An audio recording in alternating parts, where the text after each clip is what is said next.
Hello, hello, hello, world. All righty.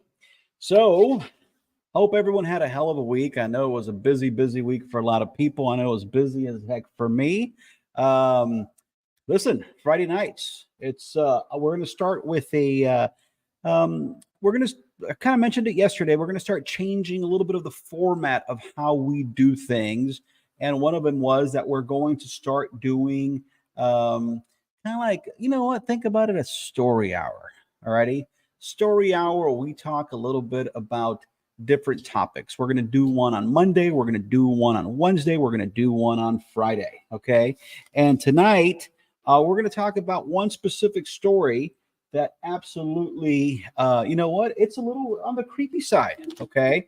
If we think about when this story took place. But before we get to that, listen, I know the in the UFO topic, things have been it's been crazy, right? All the craziness. And by the way, can you guys let me know if you could hear me?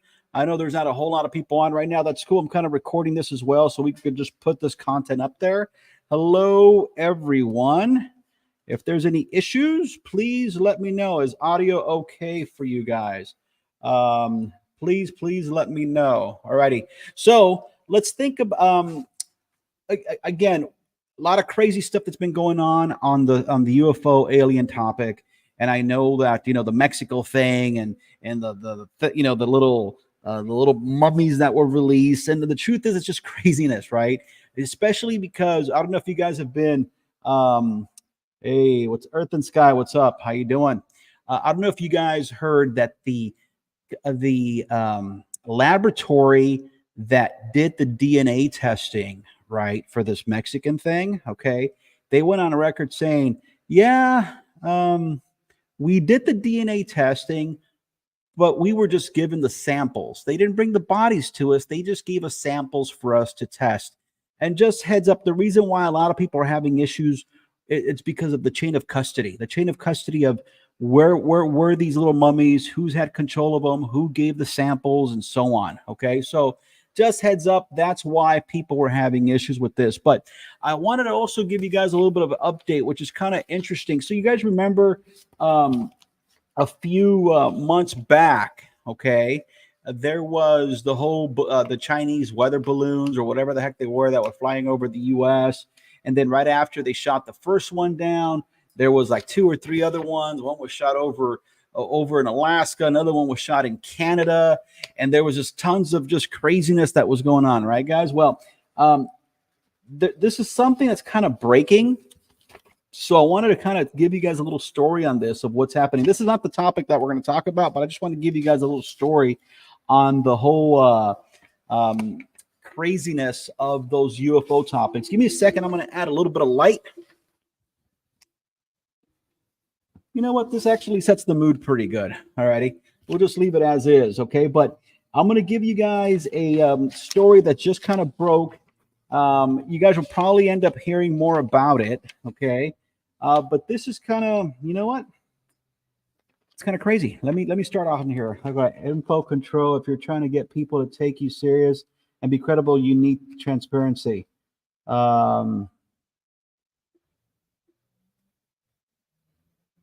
Okay. Elaborate on that, Earth and Sky. Okay. So let's start with something that's breaking on the Canadian news cycle in regards to the whole UAP situation. Okay. Canadian Prime Minister Justin Trudeau was provided a classified memo on the subject of UAP in February. Okay. Now think about this. And I want you guys to kind of think a little bit about specifically, okay, what we're talking about. If it was just weather balloons, then it should be pretty easy to talk about what was, you know, what happened. Okay. Obtained through the Freedom of Information requests, the heavily redacted document offers a glimpse into how the Canadian government responded to the unidentified object that was detected and shot down over northern Canadian Yukon territory on February 1st. Okay. According to the secret memo, The Yukon object was the 23rd of so-called UAP tracked over North America during the first few weeks of 2023. Now, I'll tell you something. I agree, Earth and Sky. Yeah, 100%. I agree. If you're going to believe, if you're going to talk about, if you're going to believe, if we're going to believe Jaime or whoever's claiming these incredible, stories of that these are aliens, you got to show everything. You can't be afraid. And it's kind of weird, right? That they did show that the chain of custody is not very clear. And I think that's the biggest problem that folks in the UFO world are having, right? I agree with you 1,000% on this. Okay. So going back to the whole Canadian UFO, and it wasn't just Canadians, because remember, it was the U.S. Air Force that shot down those balloons over Canadian airspace, right? Okay. So this memo evidently talks about the Canadian, talks about how the military handle UFO reports. All right, give me 1 second. Let me go to the next page here. Alrighty. NORAD Canadian F-18 Hornets had been scrambled. The F-22s were the ones that were better situated, and that's why the ones that were shot down. Due to the harsh winter conditions and the remote mountainous terrain, efforts to recover debris from the Yukon object were called off on February 17th. You know what? I got to tell you something. This is really kind of suspicious to me. Okay.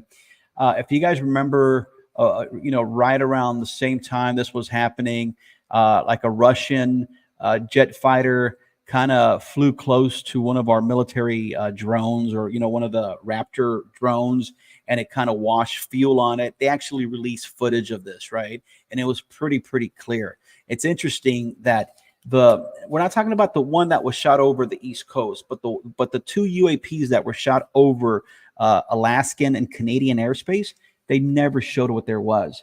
And what's being reported is that the information through the Freedom of Information Act is heavily redacted. They're not showing what was found. Okay. And I find that very weird. So this story is kind of breaking right now, because finally a reporter out of Canada, through the Freedom of Information Act, is trying to get the truth of what happened. Okay.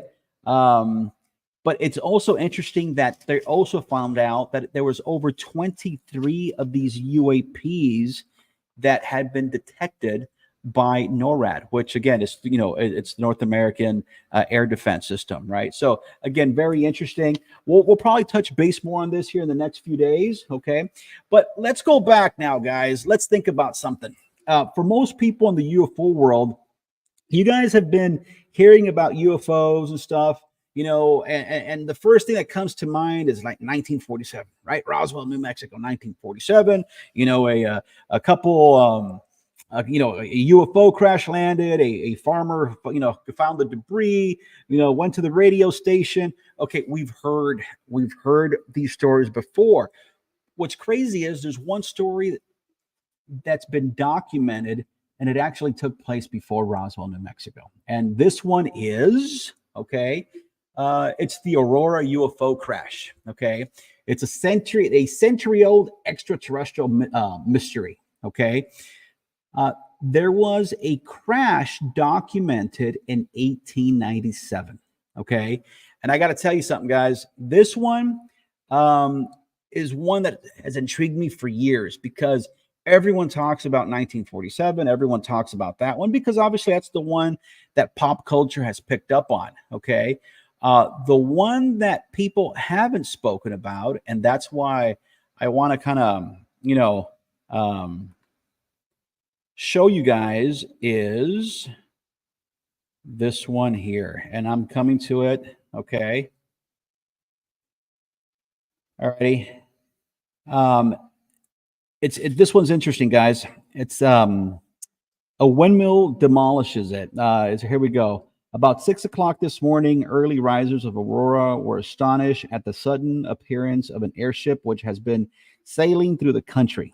It was traveling due north. let me make sure, okay, that we're, yeah, here we go. Yeah. Um,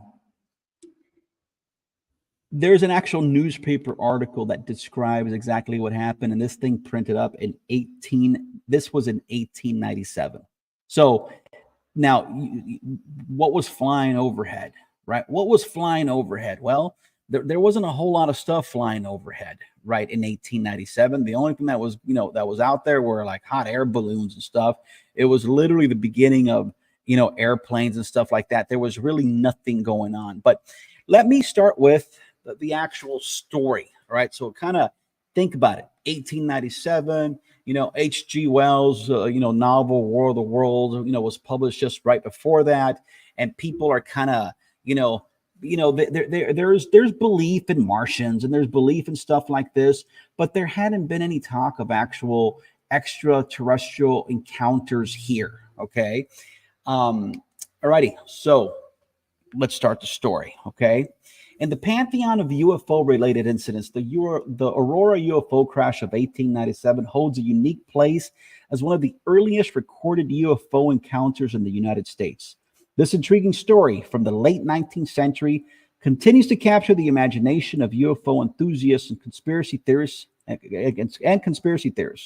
Okay, we're going to delve into the details of the Aurora UFO crash and why this kind of story has endured for 120 years, guys. Again, this happened in 1897. We're talking about 125 years ago. Okay. All righty. So let's think about the setting. The setting was small town of Aurora, located in northern Texas. It was a tranquil farming community. The state was still in its infancy. Let's think about it, guys. 1897. We're talking about, a couple decades from the Civil War. Okay. The state was still in its infancy, and the idea of flying machines, let alone of extraterrestrial visitors, was firmly entrenched in the realm of science fiction. Okay. The incident.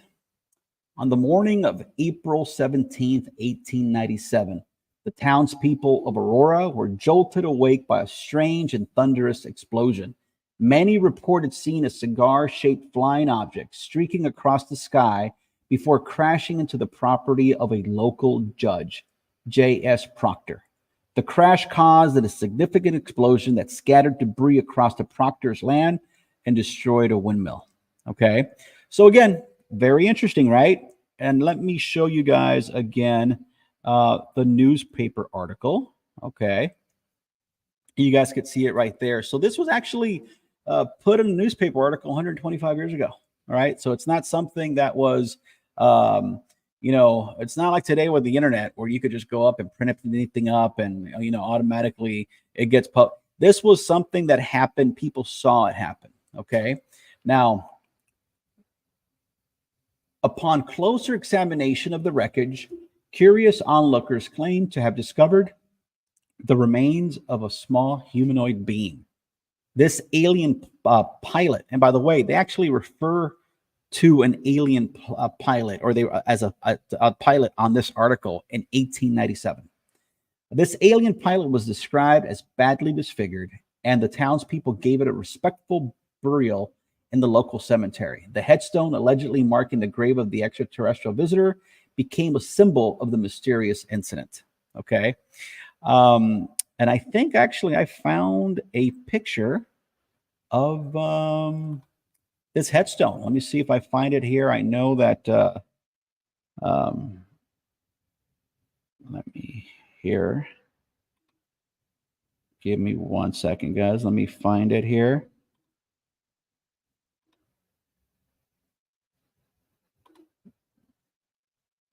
So they've gone as far as actually finding the headstone of this thing.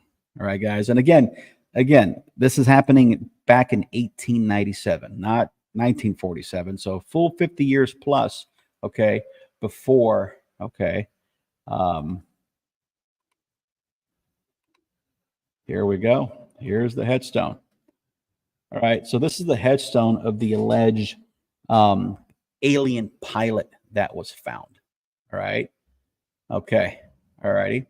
Okay. So now The Aurora UFO crash garnered attention not only from the townspeople, but also from the newspapers across the region. The Dallas Morning News published an article on April 19th, 1897, with the headline, "A windmill demolishes it." The story described the crash and the recovery of the alien body, further solidifying the incident's place in history. Okay. Now, why in 1897, right? Why would anyone in 1897, and this wasn't just one witness, there was multiple people, different newspapers picked up on the story, okay? Over the years, the Aurora UFO crash has spawned numerous theories and speculations. Some argue that this was an early example of a UFO encounter, suggesting that an extraterrestrial craft may have malfunctioned or crashed, okay? Now, some people say that it was a misidentified phenomena, like a weather phenomena, right? And it's always interesting how people always, right? They always fall back with, swamp gas. It's swamp gas or it's something else, right? The alleged Now there's also a headstone that appeared that I showed you guys, right? So the alleged headstone marking the burial site of the alien pilot in the Aurora Cemetery became a focal point of interest. In 1973, the headstone mysteriously disappeared and its whereabouts remain unknown. Okay. The disappearance has only added to the intriguing surrounding the incident. So a lot of people in the UFO world have had a lot of crazy conspiracies. One of them that maybe the government came in and kind of found, the grave and they removed the headstone. But this, 50 years ago, right? Someone basically stole the headstone. And they kind of, for a while, they kind of lost track of where this grave was at. Okay. Now, critics of the Aurora UFO crash point to inconsistencies in the historical accounts and question the authenticity of the story. Now, one of the things that I want to do here, guys, whenever I tell you guys a story, I don't want you guys to take it as canon. That it's 100% true.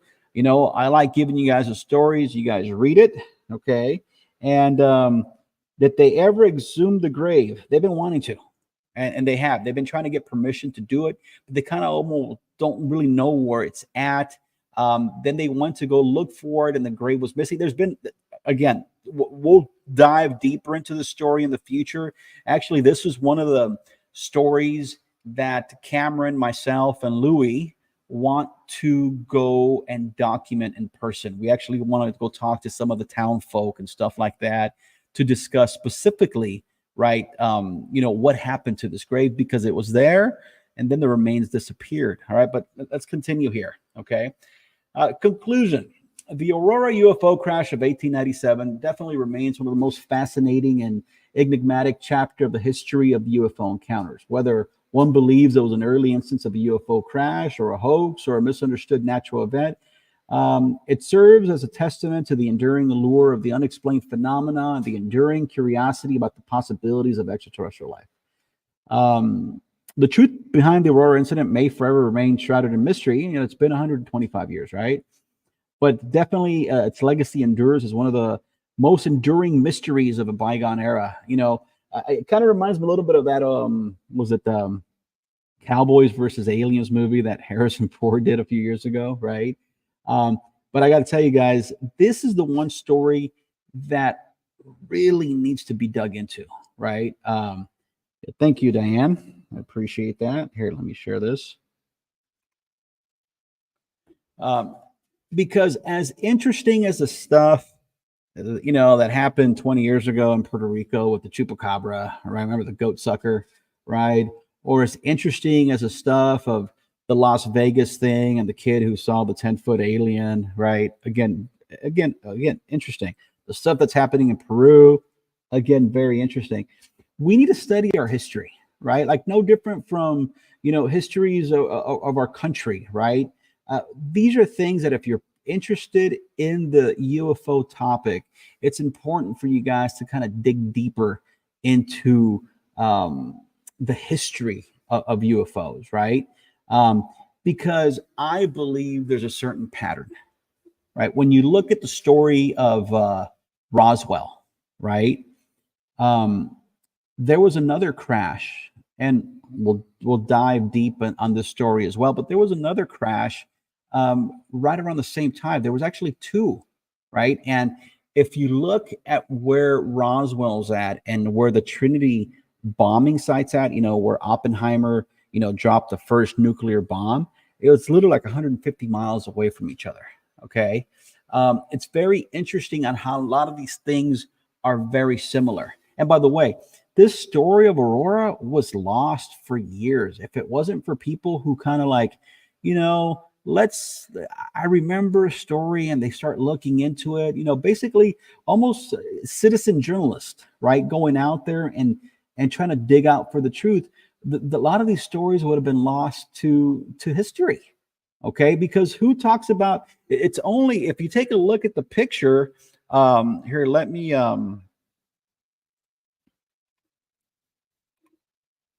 if you take a look at the picture of the newspaper article, right? And there's a couple of them here. I'm gonna put the big one here, okay? Folks, this isn't. This was a small article, right, guys? And if it wasn't, this is an actual picture of the article that was printed 125 years ago, righty?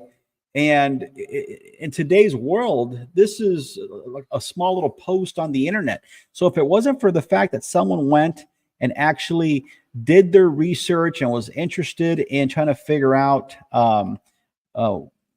what happened, it was a story that was told by their grandfather or their great grandfather, no one would have remembered the story. And I kind of bring this up because yesterday on the NASA UAP thing, Bill Nelson kind of, and the guys there, they're like, we really don't want to hear about stories that your uncle told you that he once saw an alien. You know what, guys? We should, okay? We should talk about stories. If all of a sudden, your grandfather, your uncle told you about a story, dig into it. There might be something there, with that. They even on some of the biggest, stories, there's some truth to it. Okay. And a good example, even this whole Mexican, UAP, Mexican, mummies. Okay. Well, the truth is that those things were probably some kind of mummies, right? Are they, aliens? Look, cat's out the bag. It looks like it isn't. Okay. It isn't. But still, if you're interested in history, I would like to know where those mummies came from, right? Or the other ones that were also discovered in those things. There's tons of mummies that have been found in Peru, right? So if you like history, well, yeah, there was a mummy that was discovered, right? But they've been manipulated to look like aliens, unfortunately. Okay. But again, going back to the story of Aurora, what do you guys think?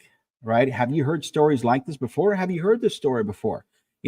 I know that in the, the ancient alien worlds that these stories have been told, but a lot of folks have been picking up interest, right? There's a lot of interest nowadays. And I think it's happened mainly since 2017 on, right? Since that Tic Tac video or the gimbal video or the Go Fast video, right? That big article that happened on the New York Times back in 2017, that was only 5 years ago, where basically they said, oh yeah, the U.S. government has been studying UAPs, right? A lot of you guys have been kind of picking up on this topic. So my suggestion to you guys is, listen, go study the Roswell story. Go study, the Eisenhower Palm Springs story. You guys don't know about that one? Well, we're going to talk about, let's talk about it tonight. Give me a second here. I wasn't 100% prepared to talk about that Eisenhower one, but I do have it ready to go here. Give me 1 second. I was going to save this for another day, but it's early. Okay. You're going to bear with me here a little bit. Okay. Give me 1 second. Believe it or not, I kind of do old school preparing myself, literally print paper out. I like to be able to read some of the stuff here myself. Okay.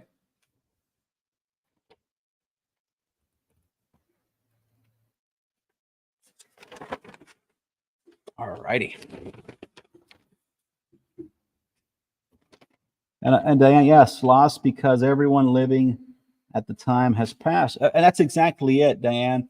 You know, it's funny. I've had you know, I remember, you know, having a conversation with friends and family. You know, you guys remember that years ago, you know, people would like, you know, actually write diaries, right? Actually a book where they would write stuff on a piece of paper or in a book, and they would kind of keep, you know, a journal, right? They would keep journals of what they did. People don't write journals. Everyone just posts, you know, selfies, and they dance on TikTok nowadays, right? There's really nothing being documented. Or even years ago, where people would have like a family Bible, and they would have like the family tree. Like, who was your great grandfather? Who was your great grandfather's brother? Who was your great grandfather's? You know, all that has been lost because we don't do it. Well, the exact same thing is happening in to a certain extent, you know, and stuff like this. You hear about a story. If you don't repeat it again, it's completely lost, unfortunately. Okay. But this one's an interesting story, guys. All right. So just bear with me a second here. Okay. Um, have you guys heard of the name of Gordon Cooper? Okay. Well, Gordon Cooper was one of the original 7 astronauts in the NASA's Mercury program. Was not only an American hero for his pioneering work in space, but also a vocal advocate for UFO disclosure. So this is literally okay. This is a guy who, well, shit, he was a Mercury astronaut, right? He was one of the guys in the Tinker Tape, you know, parades, and he was one of the guys out there that our government trained to go up into space. So this guy wasn't a wacko or anything like that. Okay. So again, he became a very vocal advocate for UFO disclosure. Among his many claims was one of the most intriguing that revolves around an alleged UFO sighting at Edwards Air Force Base. And guys, I got to tell you something. This is one of the stories that intrigues me the most because it's creepy. Okay. It's creepy. And this story at Edwards Air Force Base has a connection to President Dwight E. Eisenhower.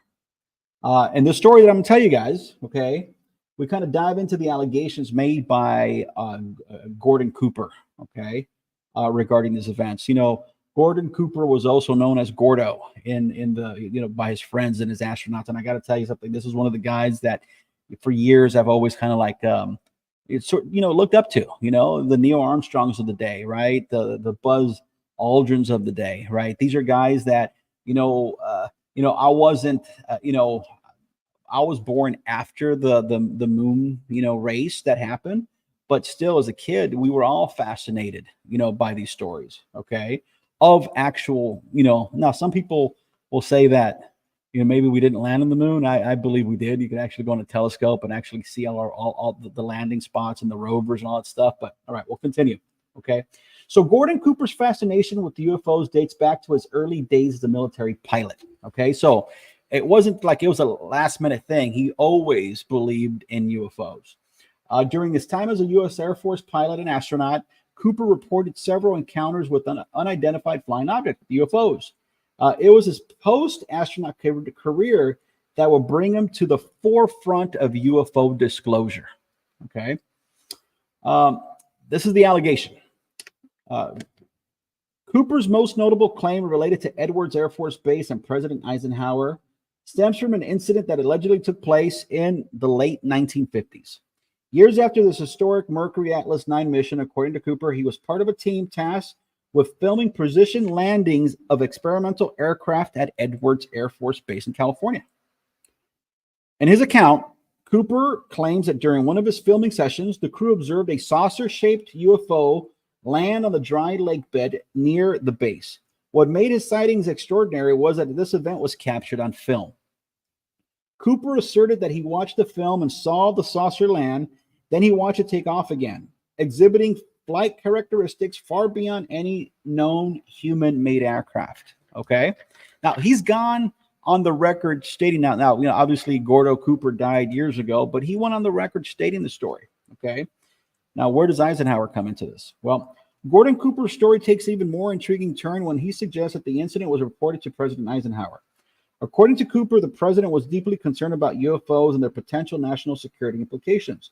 He allegedly ordered a thorough investigation into the incident at Edwards Air Force Base aiming to determine whether these unidentified objects pose a threat to the United States.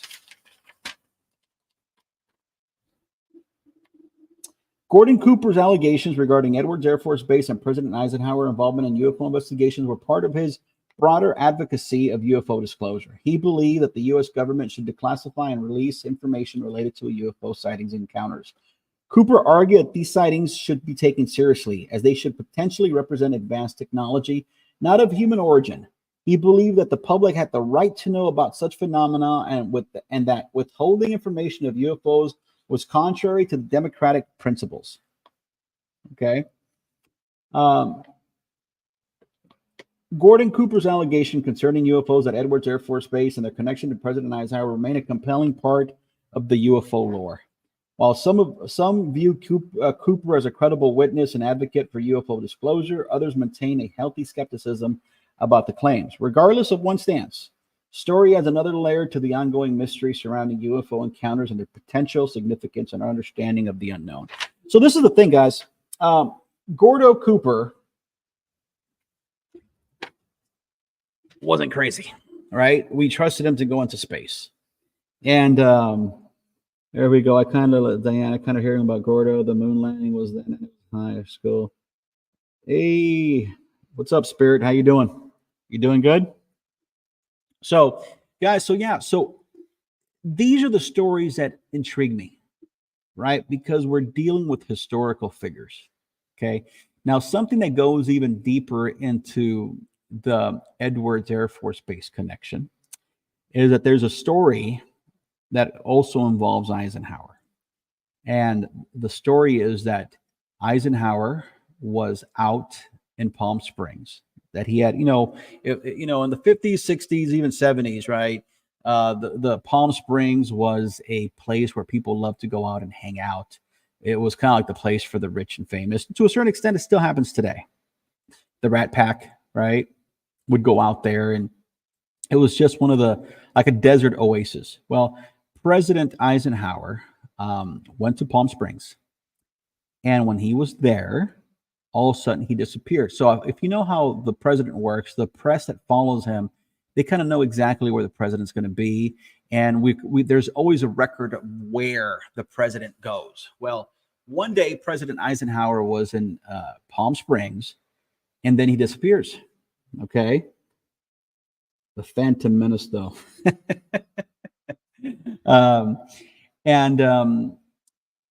He disappears. Well, according to the official reports, he had like an emergency dentist, like he had to go see a dentist because like he broke a crown or something or whatever. Okay. The interesting thing is at the exact same time, right, from Palm Springs to Edwards Air Force Base is just a few hours. Okay. There's a report that actually Eisenhower actually had a face-to-face meeting with aliens. Okay. And that's an interesting story because it's been circulating for years. And with every story, right, there's a grain of truth to it. Exactly what was it? We don't know. Right. And these are the stories that I personally want to go investigate, dig into it. And kind of like Indiana Jones, right? Remember, I don't know if you remember in the Indiana Jones movie, says that, they were talking about where most of the work that archaeologists do is actually inside the library, right? Well, it's going to be the same thing for myself, for Louis, and for Cameron. For a while, we're going to have to do a lot of research online, do some stories, but we're definitely going to go out and try to take you guys with us, take a trip to Palm Springs, and then we go to Edwards Air Force Base, and then maybe we go to Roswell, okay? Because definitely these are the stories that intrigue me the most, because we're talking about complete historical people. One of them, a Mercury astronaut, the other one, the president of the United States, that were involved directly with this. And there's a lot more, right? From Ronald Reagan to Jimmy Carter and so on. Now there's another one that's kind of, and I was going to save this for another day, but you know what? I'm a little inspired right now, and I'm going to talk about another one. Give me one quick second, folks. This one here, okay.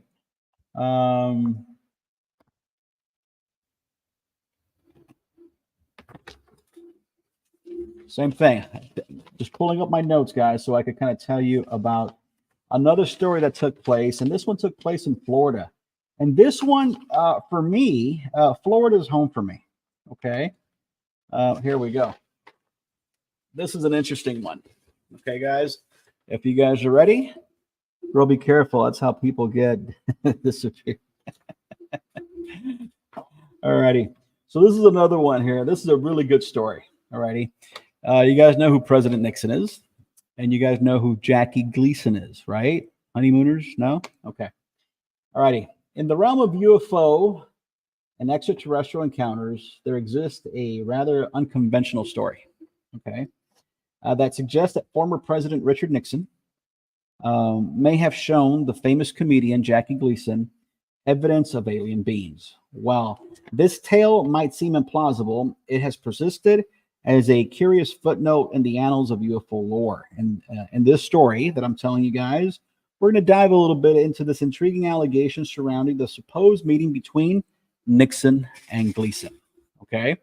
Now, if you guys have heard of the story, let me know. Right. For the few people that are here, just let me know. Hit 1 if you've heard the story, 2 if you haven't. Okay. The alleged encounter between Richard Nixon and Jackie Gleason is said to have taken place during Richard Nixon's presidency in the early 1970s.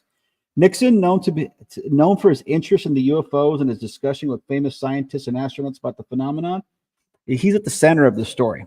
And by the way, guys, this goes back to the whole, it seems like every president has had some kind of interest in this. And why is the case? Why is that the case? Whether it's Jimmy Carter, who, by the way, saw a UFO, whether it's Obama, who said that he wanted to kind of go find out the truth of what UFOs were, whether it's the first lady, Hillary Clinton had said that she wanted to be the president that was going to kind of reveal, or disclose everything. Okay. Would it be cool if you could ask the Gleason family if it's true or not? That's interesting. That might be a good idea. See who's around. That'd be interesting, because it was his widow who has also recounted the story, and that's what's interesting here. All right, I'm going to continue. The claim regarding Nixon and Gleason encounter with extraterrestrial evidence were initially brought to public attention by Gleason's former wife, Beverly McKittrick. According to McKittrick, Gleason had told her about a late-night visit from Nixon, who arrived at their Florida home, accompanied by Secret Service agents. What makes the story particularly unusual is what supposedly transpired during Richard Nixon's visit. According to McKittrick's account, Nixon had Gleason accompany him to a nearby Homestead Air Force Base. And that's where is interesting for me, guys, that actually I was kind of, I was born in Miami, but in my teen years, I was literally raised in the Homestead, Florida City area.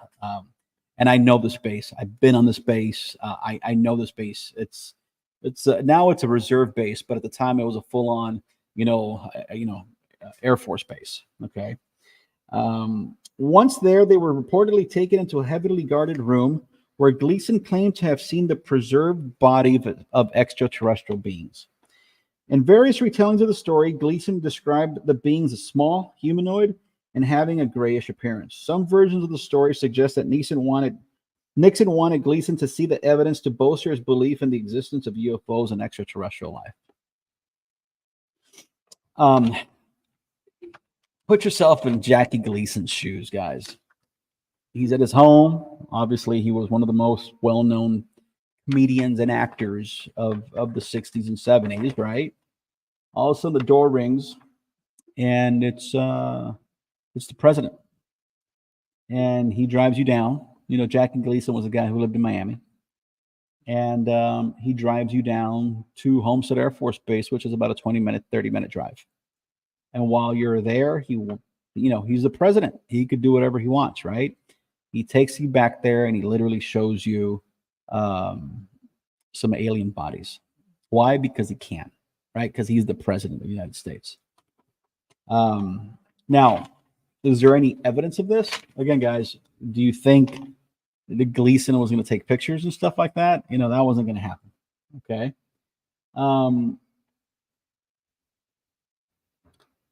During his lifetime, Gleason did express an interest in UFOs and believed that there were unexplained aerial phenomena. Now, he purposely, while he was alive, he never publicly disclosed the specific details of this visit. And how could he? Right? Think about it. If the president is your friend and he says, "Hey, let's go," right? He's never gonna break a promise like that. Okay. Um, Now, here's the thing that I find very interesting about this story. Okay, is that Gleason afterwards he built the house. Might be wrong on the location, but I think it was maybe like in Jersey or maybe New York. Okay, where this house looked like a UFO. Literally, build a house to look like the UFO, like a UFO. And this is why these story topics interest me, right? Because why would he build himself a house that looks like a UFO? Literally, guys, Google it. All right, Google Jackie Gleason's UFO house. You'll find it. Okay. Something happened to Gleason that made him believe. You imagine, put yourself in Gleason's shoes. Literally, president knocks on the door, and Nixon's like, "I gotta take you to Homestead Air Force Base and show you something." Guys drive down there, get through the checkpoint, and all of a sudden you're shown something that's completely out of this world. Yeah, you know what? I'd probably go build myself a UFO. I'd probably build myself, I'd build myself something. Okay. And that's kind of like also what happened to Gordo Cooper, right? After Gordo came back and he kind of started pushing for disclosure. Look, NASA, kind of pushed him away to the point where Gordo was going out to the desert and he was trying to, signal UFOs. These are things that completely changed a person. How could they not? Imagine if that was you, right? Whether it's Gordo Cooper, whether it's Jackie Gleason, okay? They saw something. And, it's funny how the naysayers and the skeptics will always automatically say, no, where's the proof? Where's the evidence? But I got to tell you guys, I'm not saying that we have to take things in blind faith. This is not religion, right? This isn't religion where, I got to tell you that something exists and you've never seen it, but I got to tell you to believe in it because that's what we've been telling people for 2,000, 3,000 years. There's a lot of evidence, right? Visuals, whether it's those the Tic Tac video, whether it's the Go Fast video, the gimbal video, all the reports of people, right? There's a lot of evidence that points towards, that there is something here, whether it's the pictures that Matt Gaetz saw, whether it's the constant dribble of information. There's a lot of information here, guys, in regards to the UFO and alien topic. So let's keep on digging for the truth. All right, guys. So listen, it's Friday night. I appreciate you guys who've been on here. I'm going to continue to do these, and we might change the topics a little bit, but they're all going to be part of the, I don't want to say paranormal, but the UFO topic is a little bit on the paranormal side. And I'm also going to be giving, yeah, I believe Earth and Sky. You're right. Here, let me put this up here. This is a good one. Okay. Makes you, yeah. Dig. I agree. And that's what we should all be doing. So listen, guys, if you guys just want to chill, all good. All right, guys. But listen, absolutely keep on digging. If there is a certain topic that you guys want to discuss or talk, message me. Put a comment here. Okay. You guys could also reach me via Instagram on the Atomic Wire. You guys could message me there. And if there's a certain topic that you guys want to talk about, let me know. Okay.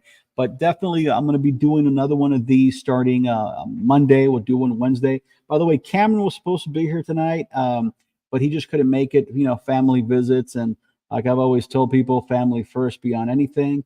And this is also me kind of decompressing after a long week at work. Okay, so I know for you guys that had a long week, enjoy the weekend. Okay, but we will definitely see you Monday. And I think the topic that we're going to talk about, at least one of them, we're going to kind of dive into the um, Travis Walton story. Okay. Do you guys know which one that is? That's the one that took place in Arizona. Loggers. One of the guys got abducted. They passed polygraph test. Well, we're going to dive into a little bit of the Travis Walton story. There's a lot of information out there. There's a great movie that stars Robert Patrick and D.B. Sweeney. It's a fantastic movie. It's called Fire in the Sky. It's probably one of the scarier, alien movies that's out there. Okay. We're also going to talk a little bit about some of, you know what? I'm going to surprise you. Right. But kind of like today, we knew that we were going to talk about one specific topic, which was the Aurora UFO crash. And guys, again, that one happened 125 years ago. Now, what if I tell you that there was an older one? Okay. Well, we're going to continue. We'll be watching you and your crew going out to these sites. Yeah, Diane, listen, I appreciate that, and our hope. Fire in the Sky is a classic. Yeah, absolutely. As a matter of fact, I might go and watch it again tonight because it truly is. So years ago, I'm trying to remember what movie it was. So kind of like Louis, you know how Louis has his channel, Nerd Report, but he also has one called Nuke the Fridge. Well, I want to go back about 10, 15 years ago. I used to work in the entertainment industry doing interviews and stuff like that, kind of like behind the scenes. And we were always out and about. And I remember running into Robert Patrick at an event. And I'm trying to remember what movie it was for. But I looked at him and I said, we were talking. I said, listen, I know a lot of people love you for, the T-1000, Terminator 2. And don't get me wrong. I said, it's a great movie. I said, but the movie I love you the most in is Fire in the Sky. And he kind of looked at me. He goes, and I remember his specific words was, that's an oldie but goodie. And I'll tell you something, Fire in the Sky is definitely a great movie. Great performances. D.B. Sweeney, I wish the guy had more acting gigs. I think he was really good in that one. But if you guys haven't seen Fire in the Sky, go watch Fire in the Sky. It's up there. It's a good one. And also research it. Okay, research that story because it's definitely a great story. All right, guys. So listen, we're going to call it a night. I appreciate you guys being here. And do us a favor, please if you like what you heard, please comment, subscribe, tell friends, share. Let's try to build this channel. I'm taking it one day at a time. I'm in no rush. By the way, guys, I do have a full-time job and I'm busy 40, 50 hours a week, but I'm going to make time to do this because this is a topic that interests me, and hopefully it interests you guys as well. I'm giving you guys a heads up. We will be doing little trips as well to certain places in Southern California. By the way, you guys know the story about Battle Los Angeles. Well, that's going to be another one that we're going to be covering as well. And we might take you guys on this trip because this is local, San Pedro, Los Angeles area. We might take you guys out there and do some live footage out there and show you guys, or maybe we edit it into like a small little short documentary to show you and kind of give you guys a story of what happened back then. All right, guys. Well, listen, you guys have a good night. Be good. Have a great weekend. Stay safe. And once again, thank you. But please share. All righty. Thanks, guys. Have a good night.